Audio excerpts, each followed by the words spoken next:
Relationship advice. Update 2. My female 33, fiancé male 34, found out I pay for my parents' health insurance and said they are financially abusing me. Original post. My fiancé male 34 and I, female 33, have been dating for 3 years and living together for 1. We've been loosely saving to buy a house, and about 2 weeks ago, we decided to sit through our finances and try to draw an actual plan to see if we could save money more consistently and whatnot. As expected, we had a few disagreements on what expenses we should cut, but nothing too big, until he found out I pay for my parents' healthcare insurance, and we have been fighting about it nonstop since then. His main point is that my parents don't need it since our country has universal healthcare, and if they wanted insurance, they could pay it themselves. Although this is true, the public healthcare system is known for being overcrowded, and it can take months until you see a doctor. My dad has diabetes and a heart condition, and I'm afraid he wouldn't get the help he needs fast enough. It's also true they could pay for it, but not without some sacrifice. They're very middle class, and they wouldn't probably anyway because my dad is the stoic type. His refusal to get insurance was the reason me and my brother decided to pay for it ourselves.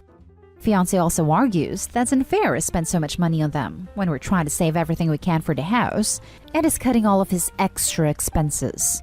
But the fact is that, even with insurance, I'm still saving more than him because I earn more. He thinks if I redirect this money to our savings, we could buy our house faster and with less sacrifice, which means he could keep some of the extra money he's putting on the house.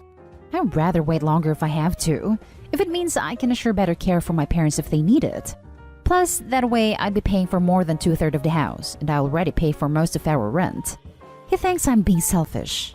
I think he's being selfish. But what we've been arguing mostly about is he says my parents are taking advantage of me, that they're abusive and controlling of my money, and that I can't start a new family if I don't let go of them and cut the cord. I admit I'm close to my parents. I call them every couple of days, and I used to see them regularly before the pandemic, which fiancé says it proves I'm emotionally dependent on them. But they hardly ask me for money, and I don't pay for anything else except an occasional dinner. He's been sending me articles about helicopter parents and even brought up the time I lived with them as an adult for 2 years. They took me in when I had a major setback at 25 years old and lost my job. When I tell him I don't see that way, he keeps bringing up the fog, which apparently is the inability of abused people to see the acts of the abusers and such.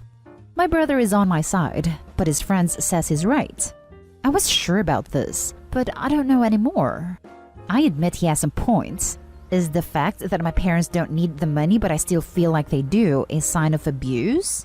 He's been also pointing some situations where I reached to them for advice or help as proof that I'm not grown up enough, and even suggested I go non-contact for a while. Not forever. I won't, but I'm starting to feel less inclined to talk to my parents after our arguments. Has anyone been in a situation like this? What did you do? Now for the top advice before reading the first update. I lived with them as an adult for 2 years. They took me in when I had a major setback at 25 years old and lost my job. Your parents had your back when you were in your toughest spot at age 25. That says everything about how much they should mean to you. Your fiancé is talking crazy talk telling you to go no contact with your parents. Plus, that way I'd be paying for more than 2/3 of the house and I already pay for most of our rent. The real issue is your fiancé feels less of an adult with your contributing more financially. I can't start a new family if I don't let go of them and cut the cord. Are you two planning to have children? Is your lifetime goal to have children? Because if you are blindsided by what your fiancé thinks about money, there may be other issues you are overlooking.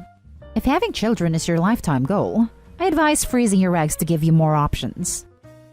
The real issue is your fiancé feels less of an adult with your contributing more financially.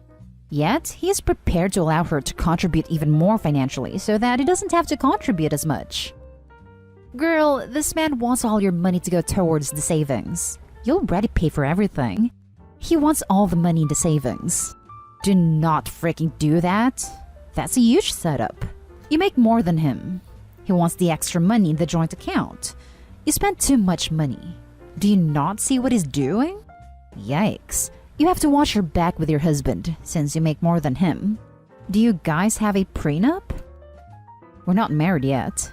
We haven't discussed prenups or anything, but the house is going to be in both of our names.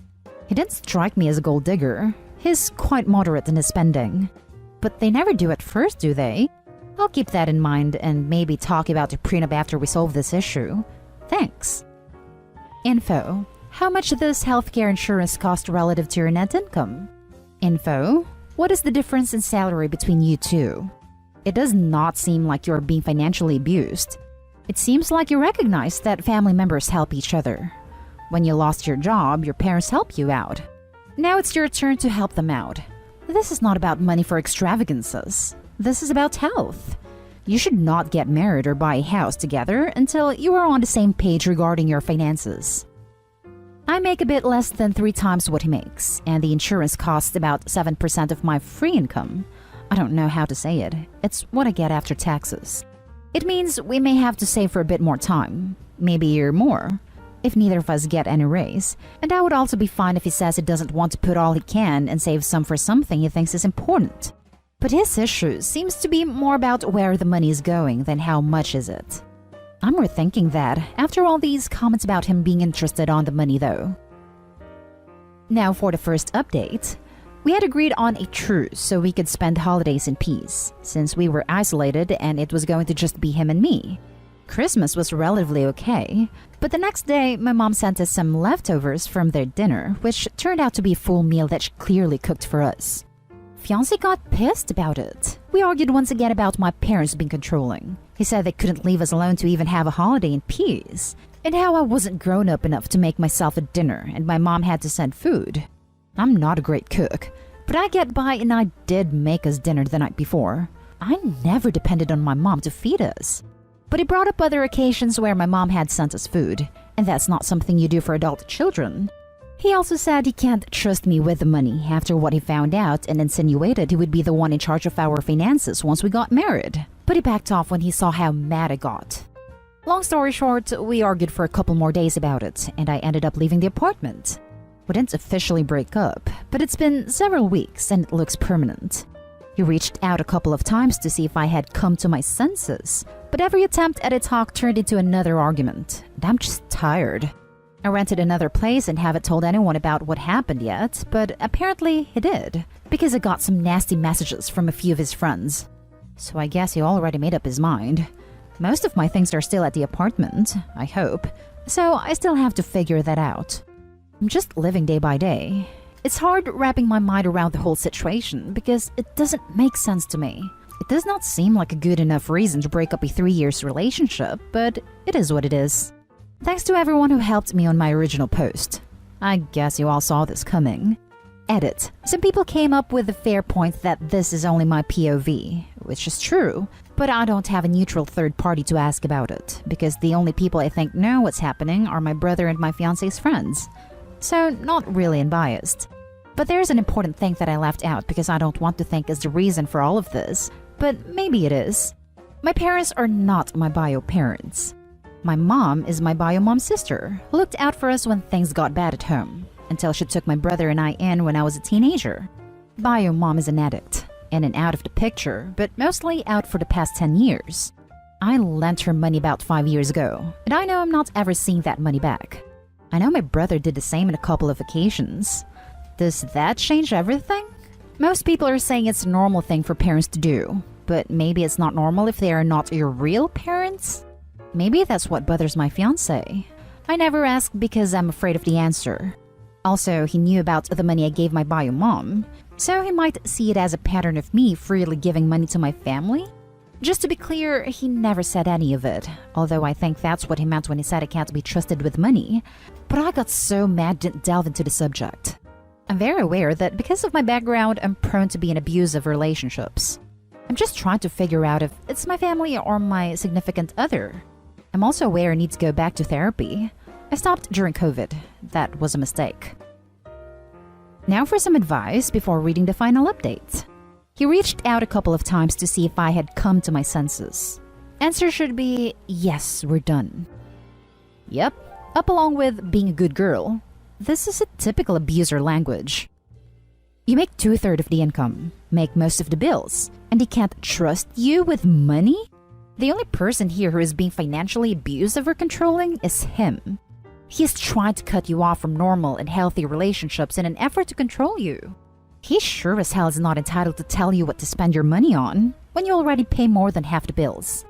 If he comes back, kick his behind to the curb. You do not need that kind of abusive, controlling person in your life.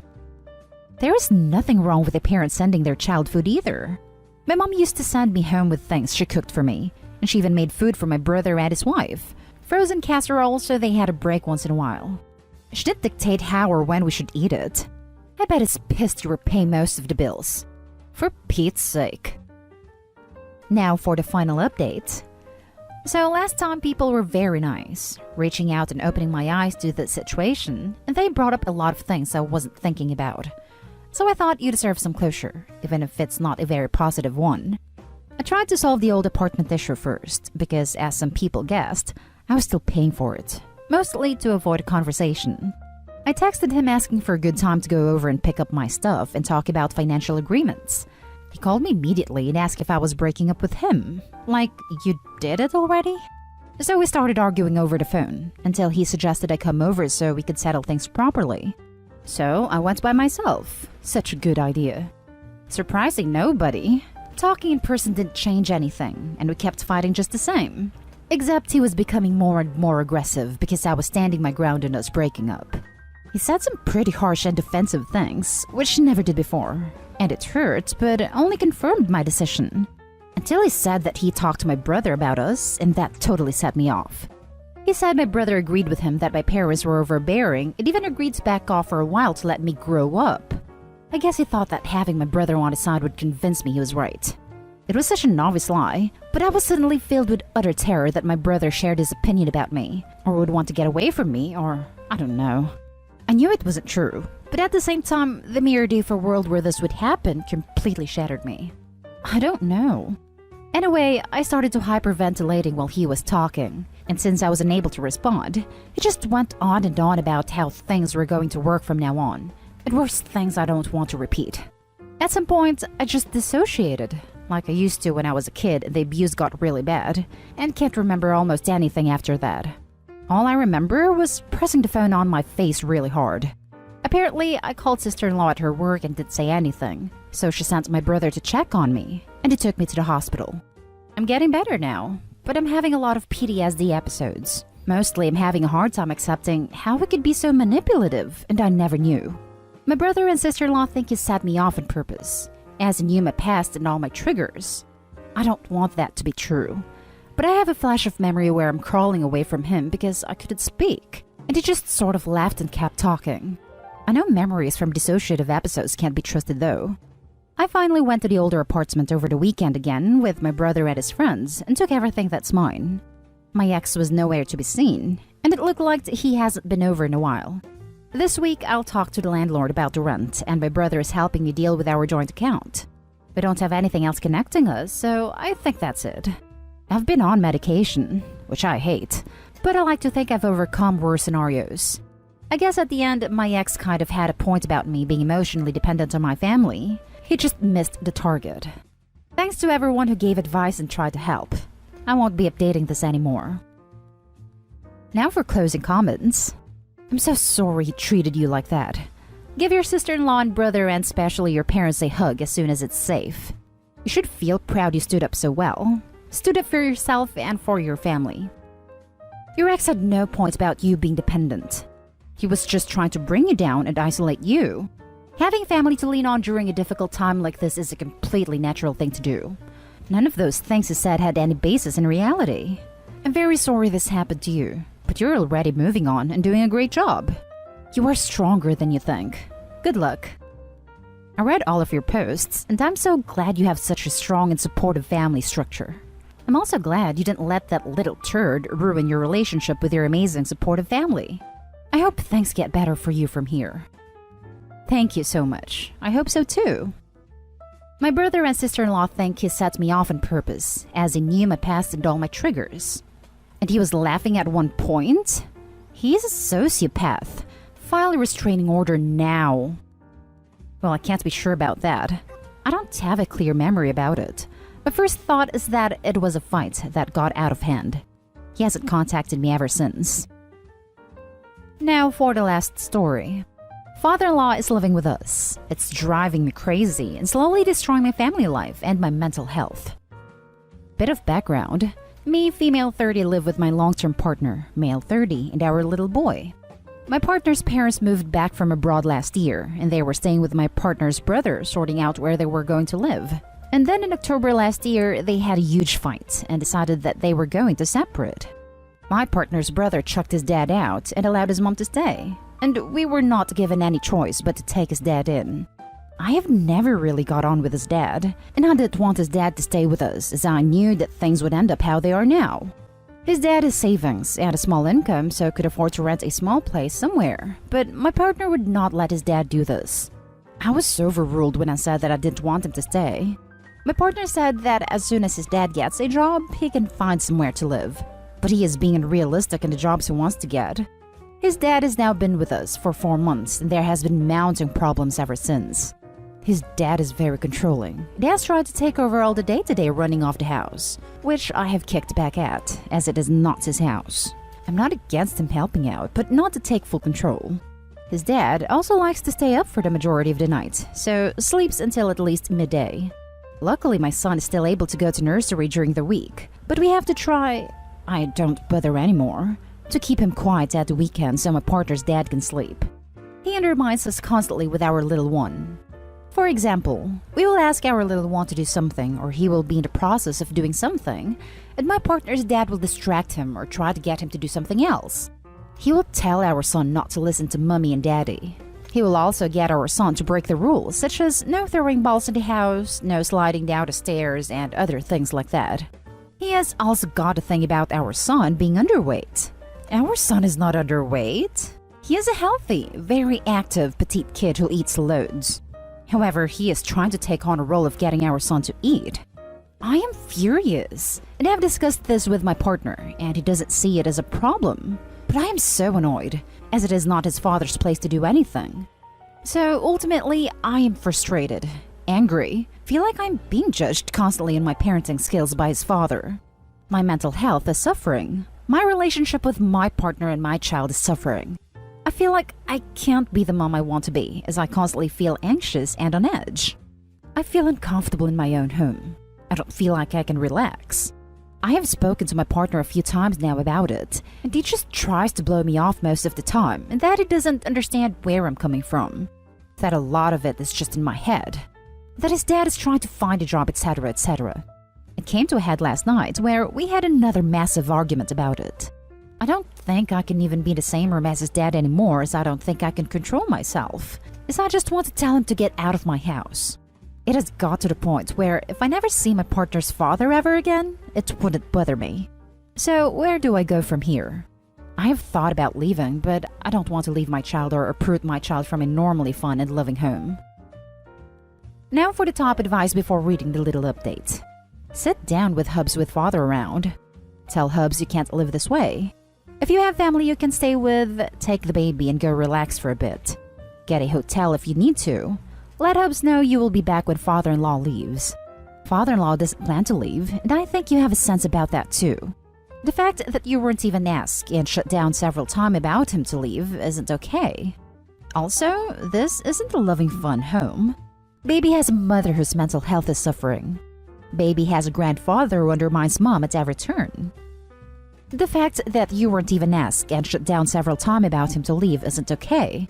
Yeah, that would be such a major deal breaker for me. Her wishes were totally ignored in a marriage. Sounds like the husband is an a-hole that doesn't care about her opinion. You don't have to go through this.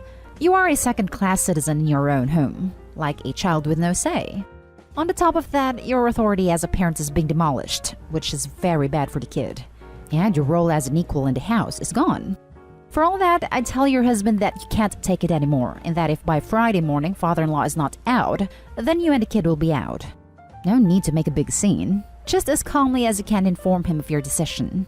Whatever he says, you just say, yes, yes, but if he's not gone by Friday morning, we are leaving, and try to kill the conversation. Why? Because your husband doesn't listen to words anymore, and therefore you should start talking him through actions. So if Friday morning you wake up and father-in-law is still there, you don't argue, you don't get into any debate, you don't make a scene. pack a bag and go. You have no other option. Living like this is hell. He is making you do this, basically. This will not change until you leave. You can't give an ultimatum. You can't even have a conversation. You need to leave. It is possible that your partner, odd word in a relationship where your mate treats you like the maid, will come to his senses until you have gone. He will never make the right choice about his father if you don't. Update. Just wanted to thank you all for the replies. My current plan of action is to get some legal advice regarding custody of my child, and also about our house as we have joint ownership, but we are not married. Once I know where I stand when it comes to this, I will sit down with my partner and discuss everything covered in this and how it has and is affecting me and our son. Then give him an ultimatum that his father needs to move out in 30 days, or me and our son will be moving out and not returning until his father is gone. My mom lives locally and has said that we can stay for a month or two while we find somewhere more permanent if required. Also, that some sort of couples counseling will be on the cards too. Thanks everyone. And that's the end of this video, folks. As always, leave a comment and hit like and subscribe.